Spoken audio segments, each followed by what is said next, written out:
오늘은 애굽의 7째 재앙인 우박 재앙에 대하여 말씀을 나누려고 합니다. 제가 계속 설명드렸듯이 이 10가지 재앙은 3가지 재앙들이 한 짝을 이루어서 사이클을 이루고 있다고 했죠. 그래서 첫 번째, 두 번째, 세 번째 재앙이 한 싹을 이루고 네 번째, 다섯 번째, 여섯 번째, 그리고 일곱, 여덟, 아홉 번째가 짝을 이룬다고 했어요. 그래서 지금 이 7번째 재앙도 첫 번째 재앙과 네 번째 재앙이죠. 각각 그 짝의 첫째 번에 해당되는 이 재앙들처럼 7번째 재앙도 지금 그 재앙의 시작이 어떻게 되냐면 하나님께서 모세에게 이르셔서 아침에 일찍 일어나 바로의 앞에 서라라는 그런 우리가 계속적으로 여태까지 다루었던 그런 내용으로 시작하고 있어요. 한번 읽어볼까요? 9장 13절 같이 읽어봅시다. 시작. 여호와께서 모세에게 이르시되 아침에 일찍 일어나 바로 앞에 서서 그에게 이르기를 히브리 사람의 하나님 여호와의 말씀에 내 백성을 보라라 그들이 나를 섬길 것이니라. 그죠? 아침에 일찍이 모세 앞에 바로 앞에 나가서 서라 이 말씀으로 시작하고 있어요. 그래서 바로 앞에 선다라는 의미는 이게 어떤 의미냐면은 인간적으로 모세가 가장 만나기 싫은 존재인 그 바로를 만난다는 것으로서, 그러니까 인간적인 생각으로는 가장 어떻게 보면 하기 싫은 일이라고도 우리가 해석이 가능하죠. 그래서 그 일을 하나님 앞에 지금 순종함으로 하나님의 명령이기 때문에 어쩔 수 없이 그 일을 행해야 하는 모세의 입장에서는 그러므로 말미암아 그 일이 이 자신의 어떤 힘과 능력으로 되어질 일이 아니고 하나님이 주시는 힘과 능력에 의지해서 행해야 하는 일임을 암시하고 있다라고 제가 설명을 드렸죠. 바로 앞에 선다는 의미를 우리가 그렇게 해석을 했습니다. 우리도 마찬가지예요, 여러분들. 하나님 앞에서 우리가 인간적인 생각으로는 정말 힘들어 못해라고 생각하는데도 하나님이 우리에게 순종을 요구할 때가 있잖아요. 그때는 성령을 의지해서 하시라고요. 성령의 힘을 의지해서 하나님 내가 이 길 걸어갈 수 있도록 도와주시옵소서 기도하며 가는 거라고요. 그게 신자의 삶인 줄로 믿습니다. 자, 그래서 여기 보세요. 지금 13절에도 하나님께서 바로 앞에 서라고 하면서 바로에게 이 모세가 전하는 메시지가 변한 게 하나도 없어요.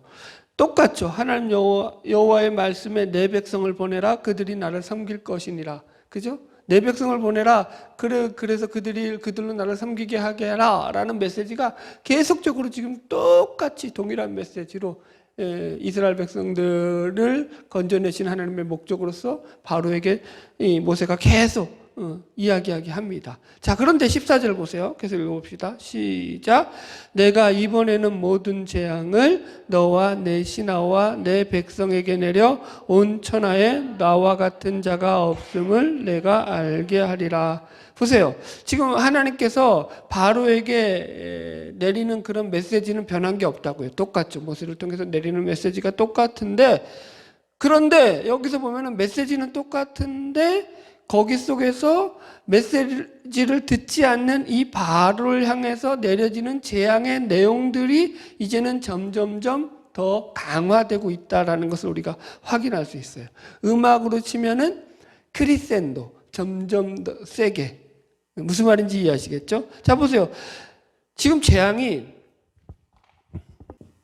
메시지는 동일하죠. 그죠? 그런데 재앙의 강도는 점점 세게. 음악으로 치면 크리센도. 그죠? 점점 세지고 있다고요. 확인해 봅시다. 여러분들 생각해 보세요. 지금 처음에는 재앙이 어떻게 됐죠? 날강이 피로 변하는 재앙이었다고요. 그죠?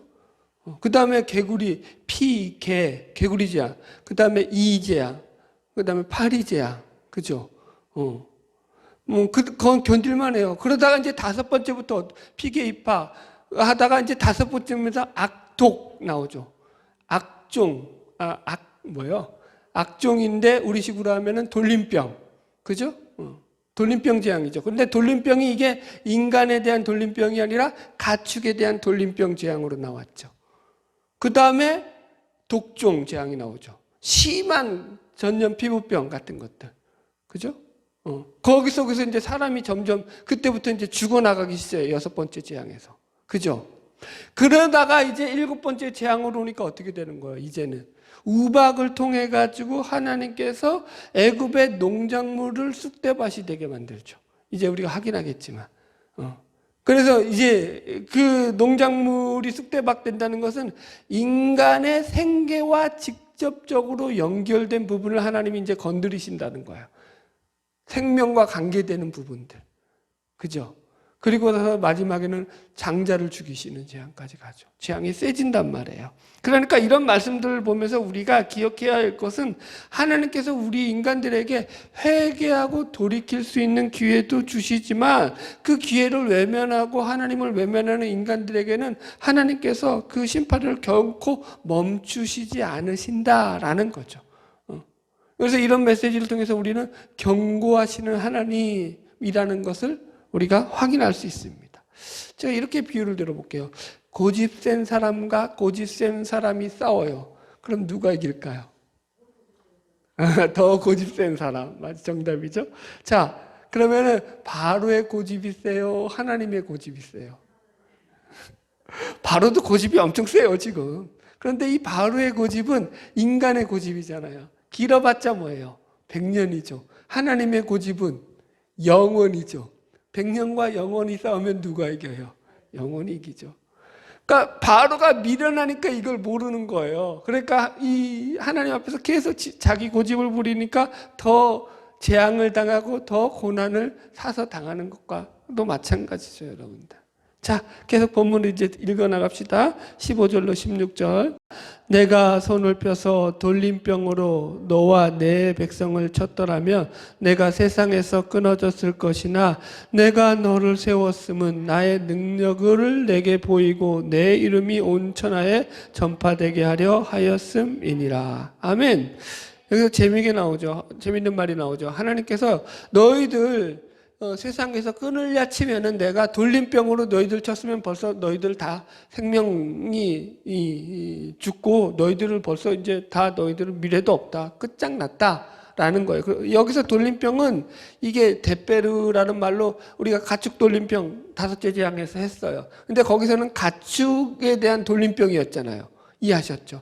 근데 이게 이 돌림병이 사람에게 나타난 돌림병이다. 라고 하면, 그러니까 역병 같은 거죠, 한마디로. 그래서 사람들이 그 돌림병에 걸려가지고 죽어나가기 시작했더라면은, 너희들 지금 살아있을 인간이 하나님이 그렇게 작정하고 너희들에게 돌림병을 만들어서 죽게 만들었으면 살아있을 인간이 있었다는 거 없었다는 거야. 하나도 없었다는 거예요. 벌써 애굽 망했다라는 거예요. 그런데 하나님께서 그 방법을 사용하신다는 거야, 안 사용한다는 거야.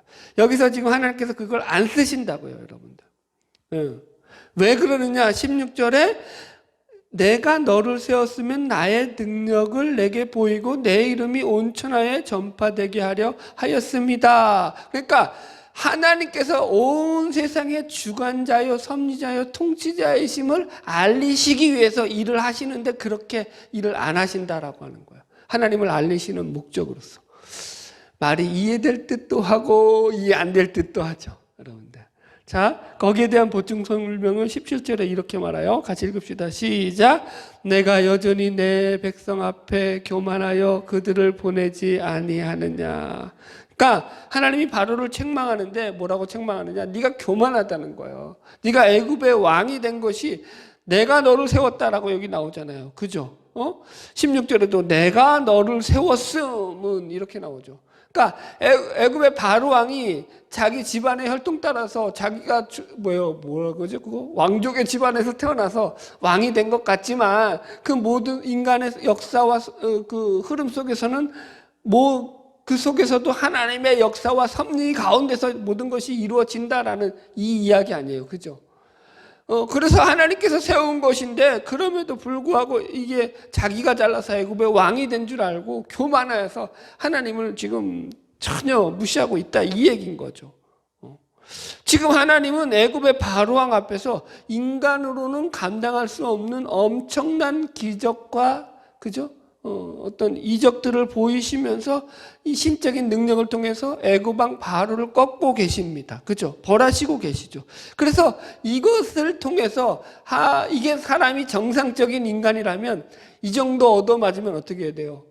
정신 차려야죠. 아, 이거 내가 더 까불다가는 죽겠구나.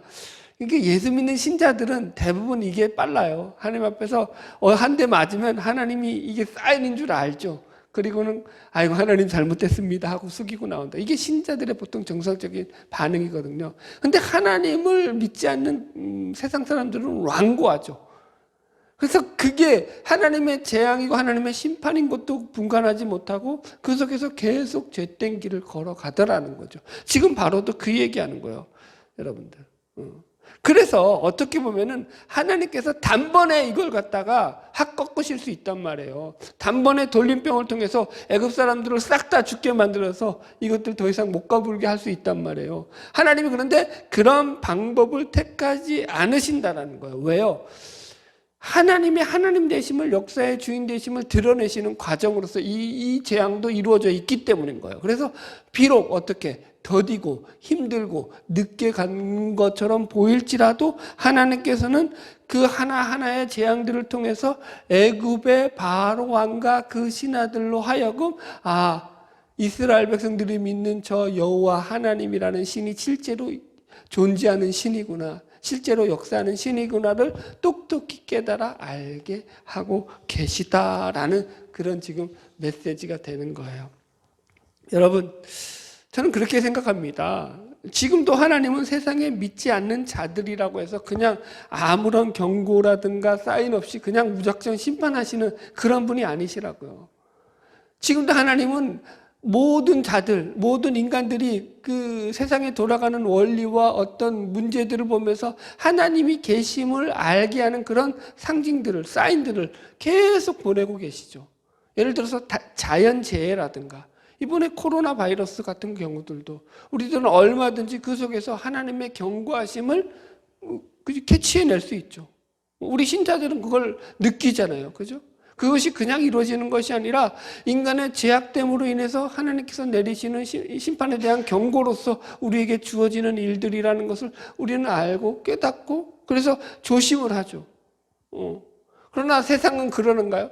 그게 없죠. 지금 그 얘기를 하는 거예요, 여러분들. 자, 18절 계속 진도 나갑시다. 출애굽기 9장 18절 시작.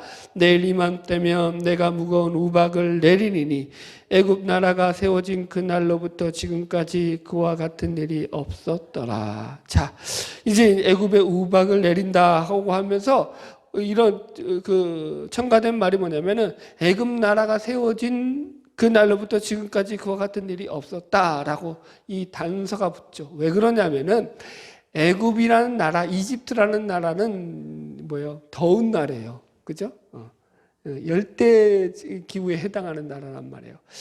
최고 추운 1월 달, 그 12월 1월 달도 가장 추운 날씨가 언제냐, 몇 도까지밖에 안 떨어지냐면은 영상 10도.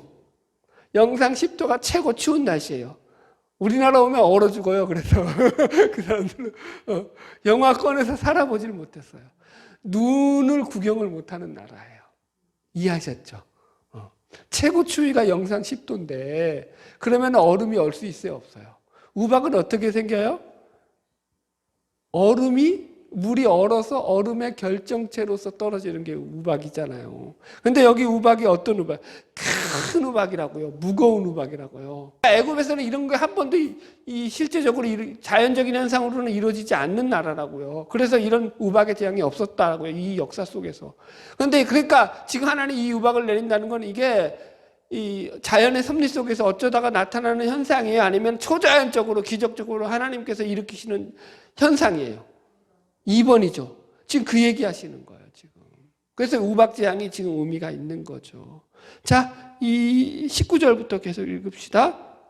19절 시작.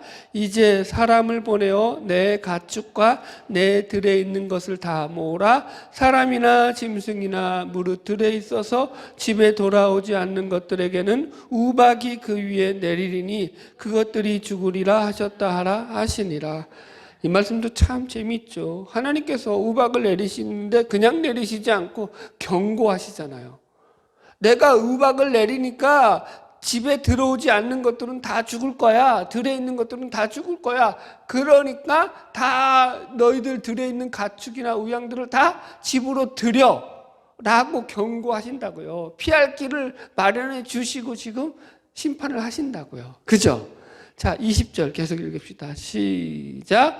바로의 신하 중에 여호와의 말씀을 두려워하는 자들은 그 종들과 가축을 집으로 피하여 들였으나. 그러니까 그 중에도 바로의 신하들 중에서도 이제 어느 정도 이 경고, 하나님에 대한 경고를 갖다가 인식하고 인지하고서 그 말씀에 순종해서 양떼를 자기의 가축들이나 양떼를 집으로 들인 그런 사람들이 있었다라는 거예요. 그러나 그런 사람들보다 그렇지 않은 사람들이 더 많았다라는 게 이제 그 뒤에 나오죠. 21절 읽읍시다. 시작. 여호와의 말씀을 마음에 두지 아니하는 사람은 그의 종들과 가축을 들에 그대로 두었더라. 그죠? 어떤 자들이 가축과 양들을 들에 그대로 두었대요? 가축과 참 종들을 여호와의 말씀을 그 마음에 두지 아니하는 자들. 이렇게 말해서 불신자들, 하나님을 믿지 않는 자들, 하나님을 우습게 생각하는 자들이라는 거예요, 여러분들. 여러분, 그래서 이게 참 변하지 않는 거예요. 그때나 지금이나 하나님을 두려워하는 자들이 있고 반대로 하나님을 두려워하지 않는 자들이 있다고요. 우리가 왜 하나님의 자녀냐? 우리가 왜 하나님을 믿는 신자들이냐? 우리는 하나님을 두려워한다고요. 그 말씀을 두려워한다고요. 그게 가장 큰 증거라니까요. 무슨 말인지 이해하셨죠? 예를 들어서 내가 내 멋대로 살아간다고 치자. 살다가 내가 하여튼간 뭔가 좀 사고를 당하거나 어떤 일을 당했을 때 믿는 신자들은 내 멋대로 살다가도 이거 하나님이 나 때리시는 거구나. 까불면 안 되겠구나. 무슨 말인지 이해하시죠? 고개를 숙인다니까요. 하나님 앞에 다시 붙잡힌다니까요. 이게 망나니 같은 거죠. 하나님을 믿지 않는 자들은 자기 마음대로 뛰쳐나간다니까요. 그게 없다고요. 지금 그 얘기하는 거죠. 자, 22절 계속 읽읍시다. 시작. 여호와께서 모세에게 이르시되 너는 하늘을 향하여 손을 들어 애굽 전국에 우박이 애굽 땅의 사람과 짐승과 밭의 모든 채소에 내리게 하라. 그죠? 그래서 이제 우박 재앙으로서 이제 이 재앙이 내리게 되는데, 자 보세요. 23절도 마저 읽읍시다. 시작. 모세가 하늘을 향하여 지팡이를 들매 여호와께서 우레소리와 우박을 보내시고 불을 내려 땅에 달리게 하시니라. 여호와께서 우박을 애굽 땅에 내리심에. 예, 여기까지 합시다. 자 보세요. 우박이 내리는데 어떻게 내렸다고 해요? 지금 우레소리와 함께 불과 함께 내렸다고요. 그죠? 여기 보면은 우박 재앙이 우박 플러스 뭐라고요? 우레소리, 그 다음에 또 뭐라고요? 불덩이죠, 불덩이. 그죠? 24절까지 마저 읽을까요? 가져 읽읍시다. 시작. 우박의 내림과 불덩이가 우박에 섞여 내림이 심히 맹렬하니 나라가 생긴 그때로부터 애굽 온 땅에는 그와 같은 일이 없었더라. 보세요. 아까 얘기할 때 우박은 어떤, 여러분, 추고 차가운, 그죠? 그 날씨 속에서 얼음이 생겨서 결절 현상으로 물이 얼어서 떨어지는 거잖아요. 그런데 거기에 뭐가 첨부되어 있다고요? 불은 뜨거운 거잖아요. 이게 서로 섞일 수 있는 거예요? 없는 거예요? 섞일 수 없는 거죠. 근데 우박과 불이 섞여서 내렸다는 건 이게 초자연적인 역사였다라는 거예요? 아니에요. 초자연적인 역사고 하나님의 강권적인 역사 속에서 이루어지는 일이다라는 것이 이런 증거들이죠, 여러분들. 그러니까 이게 지금 하나님께서 내리시는 재앙된 표시라는 거예요. 자, 이 우박 재앙이 가지는 이거 한 가지 마저 하고 갑시다. 그러면서 우박 재앙이 가지는 우상, 심판들, 우상에 대한 심판이 뭐가 있냐면 여기서는 이 애굽의 우상이 세 우상에 대한 심판이 나오거든요. 첫째가 하늘의 여신으로 해달별의 어미인 룻. 하늘 여신이에요. 하늘 여신에 대한 심판이에요. 첫 번째가. 그 다음에 두 번째가 뭐냐면은 기후를 주관하는 우상이 슈에 대한 심판이에요. 슈. 기후, 주관자.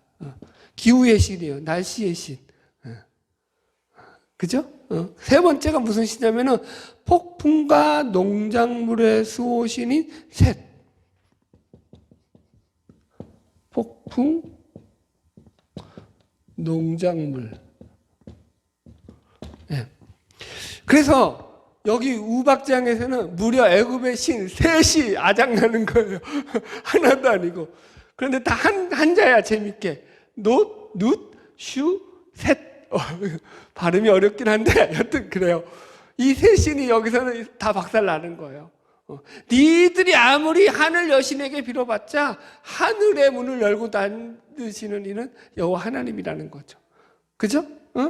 기후, 니들이 아무나 기후제 드려봐라. 하나님이 우박을 내리고 비를 내리고 하나님께서 불을 내리시는데 니들이 감당이 되겠느냐 이거예요. 그죠? 농작물, 이건 이제 뒤에 나오죠. 이것으로 인해서 농작물이 엄청난 피해를 당하죠. 여러분들.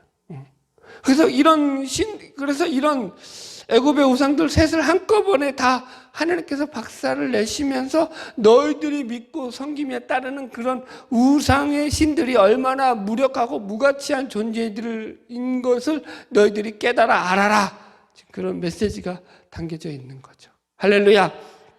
자, 이게 이제 계시록과 연결되어 있죠. 계시록에 보면은 이제 나팔 재앙이죠. 7 나팔 재앙 중에서 첫 번째 재앙인 이 첫째 천사가 나팔을 부는 재앙에 바로 이 우박 재앙이 겹쳐져 있죠. 그거 안 쓸게요. 여러분들이 그냥 쓰세요. 자, 본문 한번 확인하고 넘어갑시다. 본문 접어놓고 계시록 8장. 본문 책갈피에 꽂아놓으세요. 요한계시록 8장 가볼게요. 요한계시록 8장.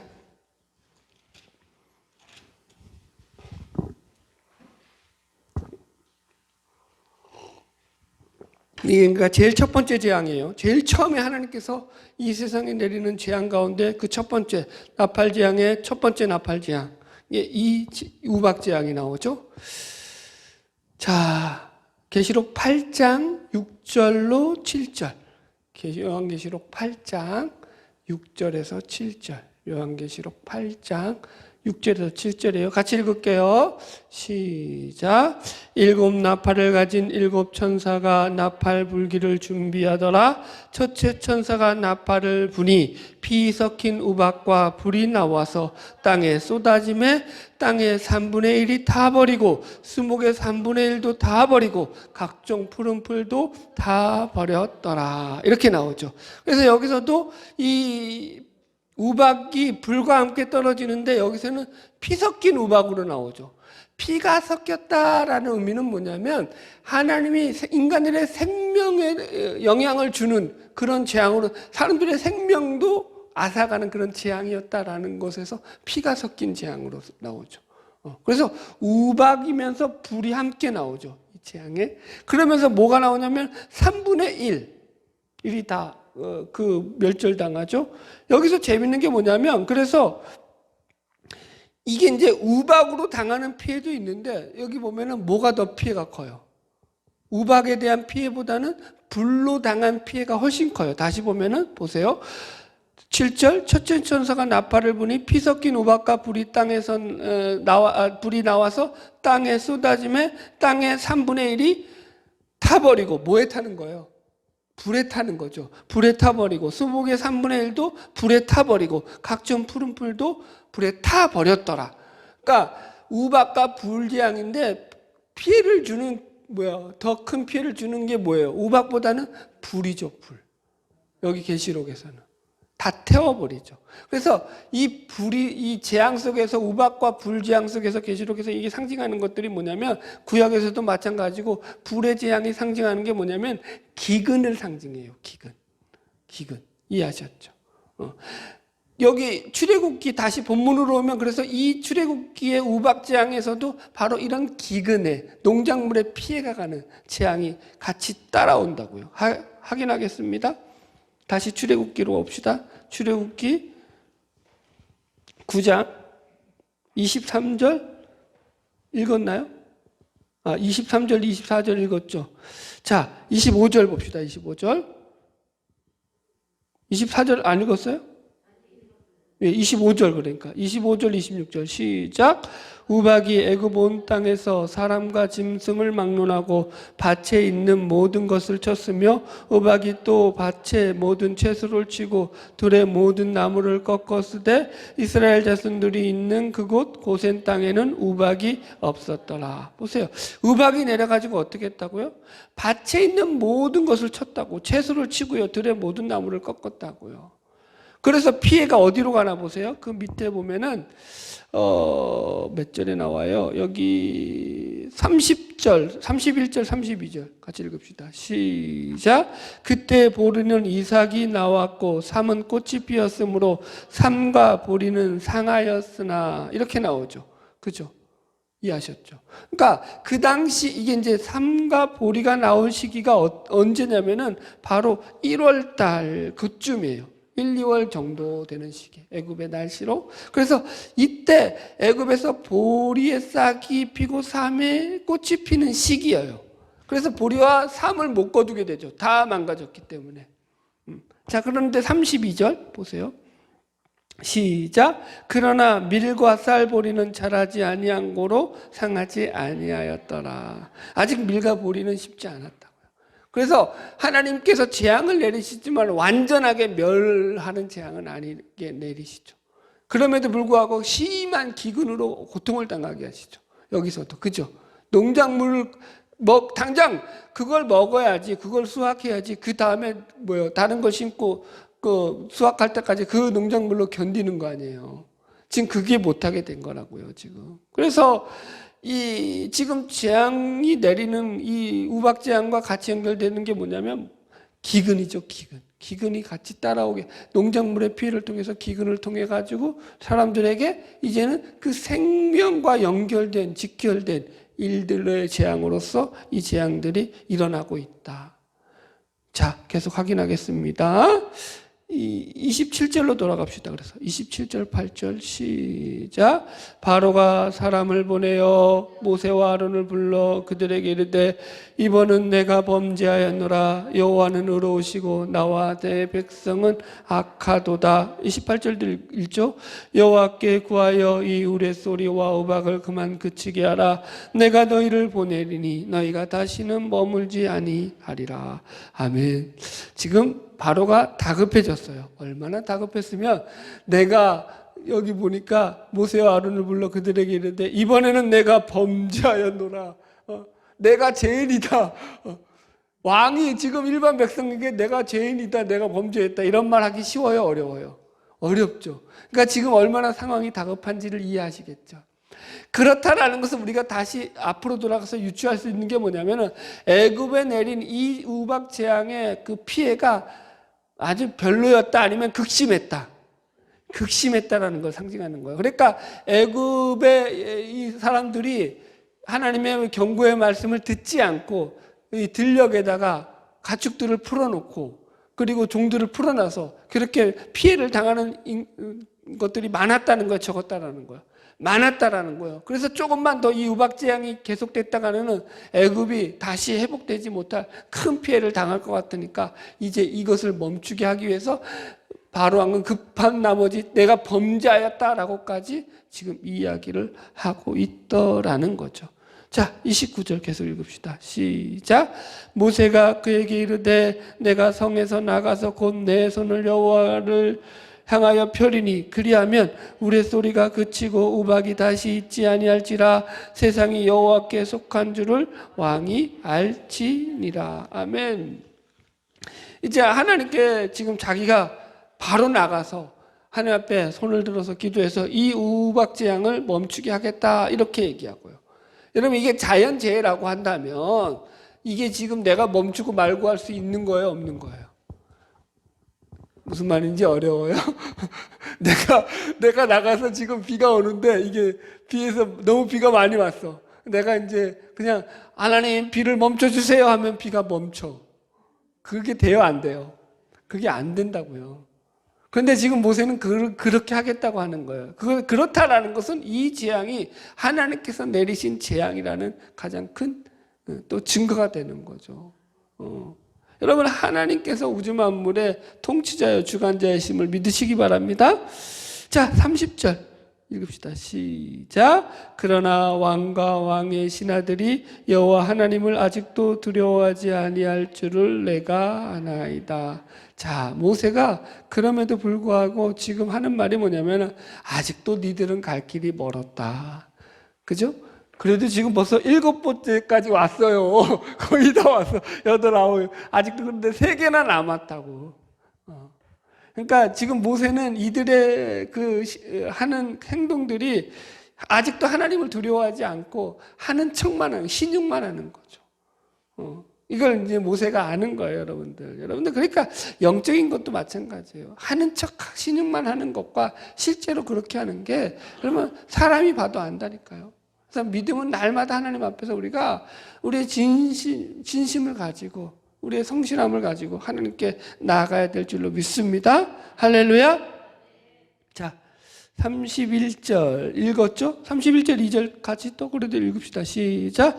그러나 밀과 쌀보리는 자라지 아니한 거로 상하지 아니하였더라. 그러니까 1월 2월 달에 이런 일들이 있었다라는 거죠. 33절 시작. 모세가 바로를 떠나 성에서 나가 여호와를 향하여 손을 펴매 우레소리와 우박이 그치고 비가 땅에 내리지 아니하니라. 아멘.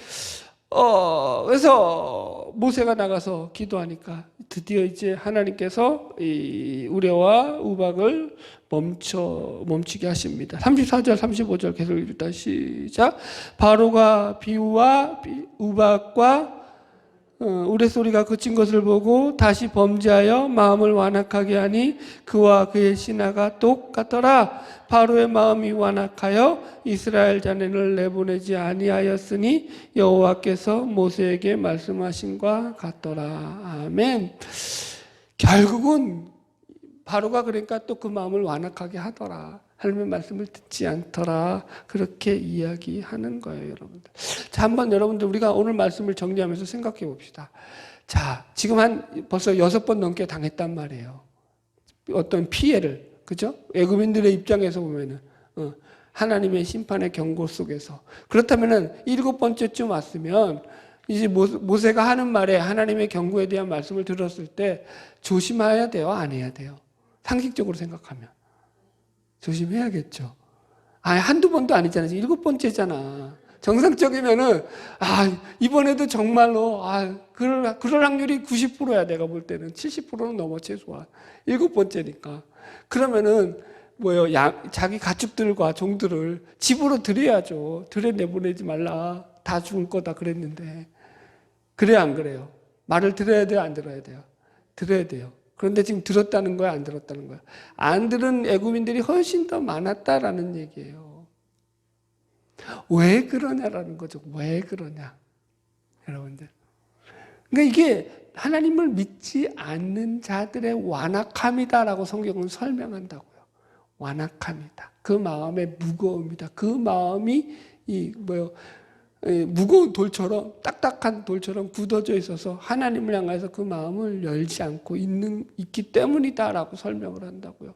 계시록에서도 그래서 이제 계시록 18장에 가면은 음녀 바벨론으로 상징되는 이 세상 나라들 하나님께서 심판하시면서도 그 심판하실 때 하나님을 믿는 백성들을 향해서는 이렇게 말씀하셔요. 그러니까 그 하나님의 심판으로 음녀 바벨론에 대한 심판으로 세상의 군왕들과 상인들과 세상 모든 사람들이 울며 애통하며 막 슬퍼하고 괴로움을 당하는데, 그런 괴로움과 고통을 당하기 전에 하나님께서 하나님의 백성들을 향해서는 이런 메시지를 던져요. 뭐라고 마시냐면은, 하나님께서 내 백성아 거기서 나와 그 죄에 참여하지 말지어다. 그가 받을 재앙을 받지 말지어다, 이렇게 말한다고요. 내 백성아 거기서 나와라 라고 얘기한다고요. 거기가 어디예요? 제약된 자리. 그래서 그 제약된 자리에 참여하지 말지어다. 그들과 같이 살지 말라는 거예요. 그들과 똑같은 삶을 살지 말라는 거예요. 하나님을 믿는 자로서 살라고요. 그게 바로 교회라고요, 교회. 아멘? 부름받은 백성들의 모임. 거룩한 자들의 모임인 거예요. 여러분, 그러니까 죄라는 게 계속 반복하지만 하나님과 연을 끊고 사는 거예요. 하나님과 관계 맺지 않고 사는 삶이에요. 자기가 원하는 대로 사는 삶이에요. 그게 아니라고요, 우리 신자들은. 힘들어도 어려워도 하나님과 날마다 교통하며 하나님과 교제하면서 하나님 앞에 우리의 삶의 길을 물으면서 살아가는 것이 신자의 삶이라고요. 그게 어렵다고요, 여러분들. 자기 마음대로 살죠, 세상은. 그렇게 살지 말라고요. 그렇게 살면 어떻게 된다고요? 재앙이 너한테 있다고요. 하나님의 심판에 피할 길이 없다고요, 여러분들. 그래서 재앙이라는 것은 신자와 불신자를 가르는 기준도 된다고요. 어떻게 보면은. 지금도 그러잖아요. 이 재앙이 고센 땅에는 내렸어요, 안 내렸어요? 우박이 하나도 안 떨어졌다니까요, 고센 땅에는. 하나님께서 그렇게 구별을 하신다고요. 할렐루야. 여러분, 믿는 자는 누구냐? 결론의 말씀입니다. 하나님의 말씀을 고지고대로 듣고 아멘으로 순종하며 살아가는 자들이 믿는 자예요. 안 믿는 자들은 아무리 옥이야 금이야 좋은 말씀이라도 안 듣는 거예요. 말씀에 대해서 완악한 거예요. 자기 마음대로 사는 거예요. 그래서 예수님께서도 들을 귀 있는 자들은 들을지어다 라고 얘기하셨잖아요. 뭐 하라고요? 들을 귀 있는 자들은 들어라.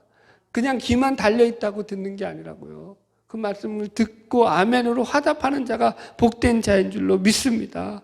여러분, 우리가 하나님 앞에서 이런 차원에서 하나님의 말씀을 듣고 사는 것보다 복된 게 없다고요. 날마다 바라기는 하나님의 말씀 가운데서 그 말씀에 따라 순종하면서 복된 하나님의 복을 누리며 살아가는 저와 여러분이 되시기를 주의 이름으로 축복합니다. 기도하겠습니다.